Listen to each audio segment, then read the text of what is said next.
Your Meat is a 2 to 4 player pig-based brawler where you play as bipedal pigs with meat tenderisers that pummel each other and collect various meat products. The gameplay is just you playing various different games, so we recently announced one called Pigskin where you play football with pigs with meat tenderisers. Something along the lines of one of us talking about how the characters in our game should be animals, then it went to pigs, then I think there was a lot of overly sexual jokes at the time, and it led to the innuendo Beat Your Meat, yeah, and that just sort of exploded into half my life coming up with dumb puns about pigs. So Beat Your Meat happened when we were working on Creators Legacy. We took part in a graduate funding scheme called Transfuser.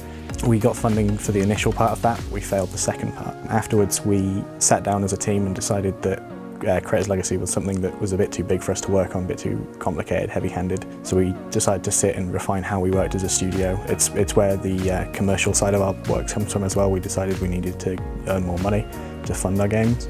So we sat around and chatted about what kind of things we'd like to work on that would fit into a smaller scope. And eventually we came up with the idea of doing something you could play 4-player as like a couch brawler, because at the time after work we'd play a lot of games like Gang Beasts and Speedrun and stuff like that.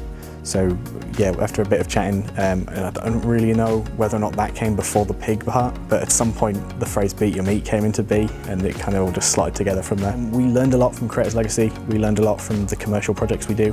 As a team we're a lot more organised, a lot more streamlined than we used to be. Essentially I sort of see Foxbyte as two different things. There was the original Foxbyte, which was a bit chaotic, and there's Foxbyte where it is now, which is a lot more organised, a lot more structured. Yeah, it's been a lot of fun to work on. It's been a really big learning process as well.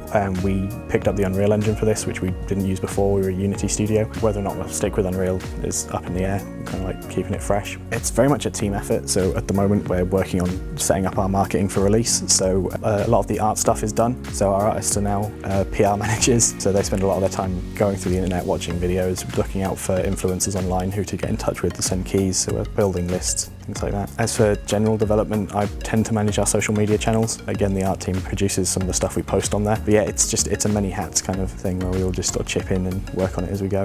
Same with events. When we go to show the game at places like EGX, we take it in turns on who's going to work on chatting with other developers and making industry connections, and who's publicly facing. And